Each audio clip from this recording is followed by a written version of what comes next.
деньги портят людей. На коррупции своровал, откупаться. Это тоже принцип. Соблазн — великое дело. Отсюда заборы, идите нафиг. Болезнь, многократно усиленная деньгами. Если тебя убивает, то поступай так, чтобы выжить.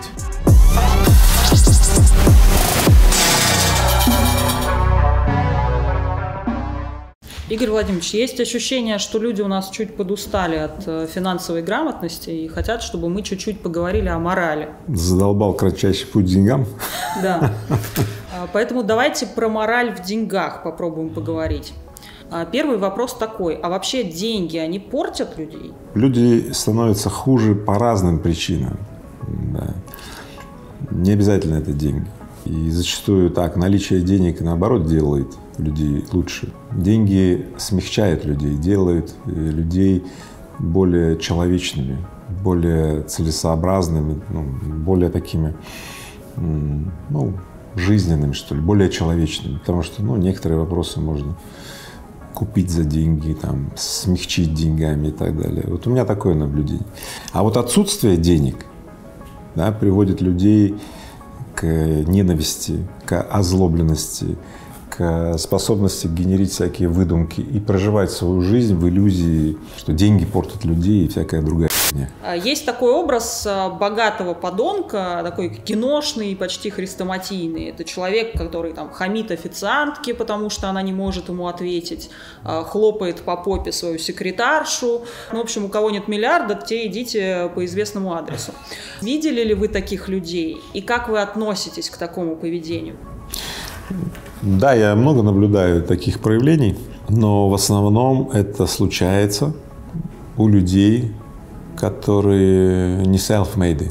Они не стартовали с нуля, они не прошли все стадии, например, по наследству им достался какие-то деньги, там, активы, капитал, или кто-то на коррупции своровал, то есть взял не свое и теперь вот находится в таком состоянии.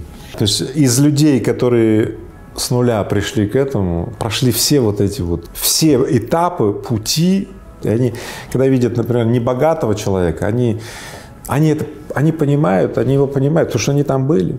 А у тех, кто там не был, они просто от страха, непонимания, и это, у них включаются эти изоляционные вещи, отсюда заборы, отсюда идите нафиг, но отсюда очень много неадекватных проявлений, реально.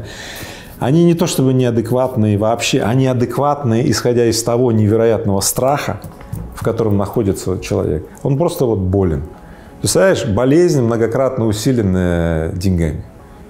Большинство людей, которые пришли к богатству, к благосостоянию, к капиталу, к власти этими небольшими шагами, да, но они абсолютно по-другому устроены. Как я, например. Получается, дети богатых родителей больше всего подвержены подобному поведению, нет? Риск у детей богатых родителей данного проявления повышенный.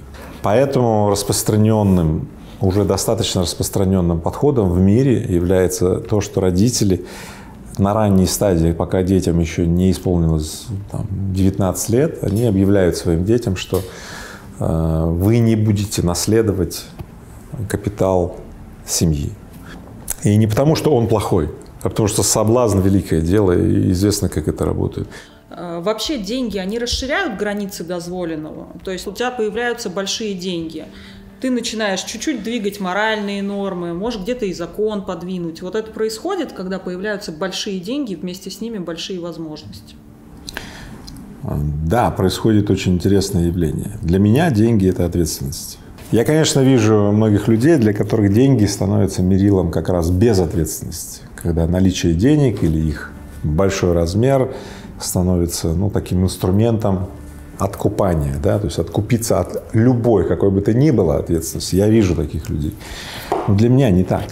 Поэтому и так, и так. Для одних людей это становится повышающим фактором ответственности, да? Для каких-то людей это становится способом избавиться от какой-то либо ответственности, откупаться, что называется. Вы когда-нибудь встречали человека, который был бы готов на все ради денег? Вы, как человек из 90-х, наверняка должны какого-нибудь такого вспомнить. Я как человек из 90-х. Я и из 90-х, и из 2000-х, и из сейчас. Я даже из 80-х. Да. Ну, я много чего повидал, но не так много, чтобы говорить, что я видел все. Я не видел, чтобы ради денег люди были готовы на все. Я видел, чтобы люди были готовы на все ради того, чтобы кому-то что-то доказать. Например, доказать кому-то, что я прав, ты не прав. Сейчас я тебе как покажу. Страсти человеческие, вот эти обычные страсти. И я вообще считаю, что роль денег переоценена в жизни людей. Слушайте, вот, например, в 17 лет мне очень хотелось секса. Много секса, постоянно и много, и постоянно, да, но при чем тут деньги? Там в 25 лет мне хотелось, чтобы у меня было дело, чтобы я был автономный, чтобы я был, ну, независим от тех, кто мне платил мизерную стипендию. Там, или хотел платить мне как специалисту, инженеру, значит, мизерную зарплату. Я хотел от них быть независимым, я вот этого хотел. Но это не означало, что я хотел денег, я хотел независимости, автономности. Это скорее счет на табло. Играют футболисты, значит, бегают, и счет на табло – это сколько денег в кошельке. Ну, счет на табло – это цель игры. Нет, это не цель игры. Цель игры – выиграть. Цель игры – дать пас. Цель игры – отпраздновать потом победу в коптерке. Там. Мы выиграли. Да. Вот цель, находиться вот в этом состоянии. А то, что счет при этом есть, да, и то, что кошелек твой пополняется, и это позволяет следующую игру развернуть на большем масштабе, ну да, но это инструмент, это не цель. Поэтому, на самом деле, еще раз говорю, тот, кто ставит себе деньги как цель, он в результате всегда проигрывает. А люди, для которых деньги являются инструментом, у них очень много денег, они о них как бы не думают, а деньги сами к ним приходят. Поэтому, если ты будешь гоняться за деньгами, деньги будут от тебя убегать. Если все-таки говорить о 90-х, стереотипное мышление людей подсказывает, что там были грозные предприниматели и братки, которые были готовы убивать ради денег. Вы когда-нибудь сталкивались с таким? Конечно, сталкивался. Ну, собственно, это и создавало среду, в которой я получал новый образовательный опыт, как я его называю. Очень охрененный образовательный опыт. За один разговор можно было бы, как сейчас, 5 лет обучения в каком-нибудь вузе. Один разговор. Ну вот однажды, значит, представитель нашей крыши такой приходит в 90-е. Кстати, звали его Дырыч. Я не знаю, почему такая кликуха у него была, но, видимо, много чего продырявил. И вот приходит Дырыч. 2-метровый амбал садится на диван, где обычно сидят 2 человека, а он один сел и занял его весь. Вот. И вроде разговор-то идет. Ну что там, какие-то деньги я должен был отдать за то, что вот крыша там. А образование мое идет по полной программе, сразу скажу. Никакие университеты не дают такого лингвистического, так сказать, обогащения. И вдруг он достает пакет, значит, на столик. А у меня такой вот столик был деревянненький, такой красивый, да, он такой гладенький такой. Он раз насыпает такой белый порошок такой. И вот тут вот дилемма, вызов такой. Да, и я еще раз говорю, я постоянно себе создаю среду безопасных ошибок. Но здесь мы находимся в среде, ну, достаточно очень опасных ошибок. Небольшая ошибка, да, и может как-то не так пойти, да. Ну, люди же, находясь в наркотическом, так сказать, опьянении, или как это называется, состоянии, они же могут, ну, разное выкинуть. Кого-то в сон там клонит, да, кто-то возбуждается, кто-то что-то, ну, хрен его знает, что сейчас будет, да. И вот этот такой разговор идет, и мне нужно, ну, по грани где-то пройти, не затронув никакие такие опасные темы. И вот я учусь подбирать слова и так далее. Вот эти все разговоры, вот это все, ну, общение, собственно говоря, дало мне принципы, да, которыми я сейчас руководствуюсь по жизни. Принцип, как создавать безопасную среду гарантированной ошибки. Важно ошибаться, но так, чтобы безопасно, чтобы не травмы несовместимые с жизнью. Да? Важно учиться на вызовах, а не учить знания или чей-то опыт и так далее, а потом думать, как его применить в своей жизни. Никак ты не применишь. Важно захватывать вызовы. И вот этот вот вызов, освоить взаимодействие, ну, с, возможно, неадекватным человеком, проведя с ним какое-то время и да, вот, освоить этот язык, да, как это устраивать эту коммуникацию. Вот. И, конечно, важно все этапы любого дела пройти последовательно, неважно, с какого ты начал. Вот 3 принципа, которыми я теперь руководствуюсь по жизни. Прежде чем мы продолжим, очень хочется узнать судьбу Дырыча. Мне кажется, всем подписчикам тоже. С ним все в порядке, он жив, как сложилась его судьба? Ну, слушай, я тут пытался узнать его судьбу, мне сказали, лучше не спрашивай. Я не спрашивал. Понятие принципа – это вот что значит обычно для людей, да? У тебя есть установки, которые ты соблюдаешь. То есть ты, например, там никогда не ругаешься матом, это принципиально. Или ты никогда в жизни не даешь взяток.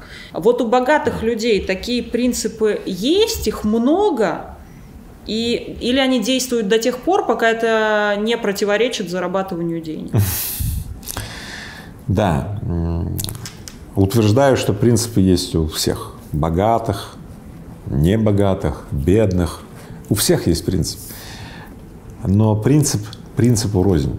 На самом деле большинство людей почему-то носятся как со списанной торбой вот, с принципами, которые нахрен не нужны, они более того бесполезны и даже вредны. Например, если кошка пробежала черная, значит, он туда не едет. Все, реально я видел людей, они берут, разворачиваются, уезжают куда-то 100 километров. Суеверие – это возведенный просто в какой-то догмат принцип, это тоже принцип. Все, я не еду туда, где кошка пробежала. Все. Он опоздал на встречу 2 часа, смотри, сделка сорвалась. На $2 миллиона.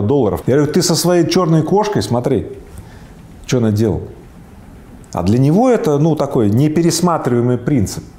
Вот он не пересматриваем. Поэтому твое семейство принципов, которые у тебя есть, у каждого есть вот такое семейство принципов, должны быть постоянно актуализироваться на свою действенность. Они вообще помогают тебе жить?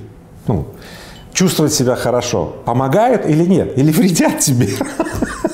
То есть принципы – это то, что помогает жить достойно, генерировать радость для себя, обеспечивать безопасность для себя и своей семьи, и окружающих людей. Вот что такое принципы. Но любые принципы, которые заставляют тебя страдать, беднеть, да, испытывать стресс, беспокойство, тревогу и так далее, это неправильные принципы, их надо заменить на другие. Вот и все.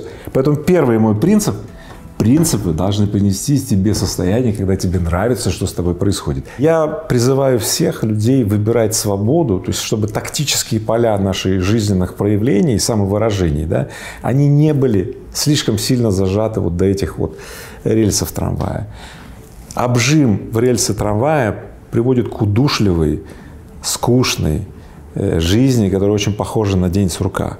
Слишком большая вот этот вот разнообразие и диапазон приводит, к трагедиям, связанным с тем, что есть люди, которым это просто разрушает голову, чувства, и это тоже трагедия. А вот золотая середина, да, когда вроде есть, но вроде не так, что вот разрушает, вот это вот та самая жизнь, которая сочная, вкусная, сексуальная, наполненная, счастливая. Вот я бы всем рекомендовал туда стремиться.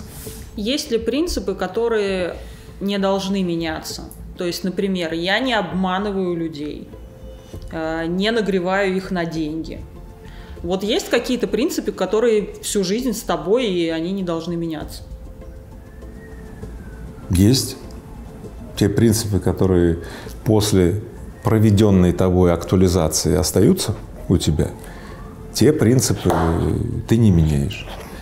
Но, возможно, ты их заменишь на следующем цикле. Простой пример и очень жесткий, и жестокий даже, может быть, но он очень живо показывает этот момент. Специально приведу его на примере, например, евреев. В Торе, в священной книге написано «не убий». Но в Торе написано, что если тебя убивают, то поступай так, чтобы выжить. Принцип пересматривается тогда, когда он не позволяет тебе сохранить самодавляющую ценность под названием жизнь.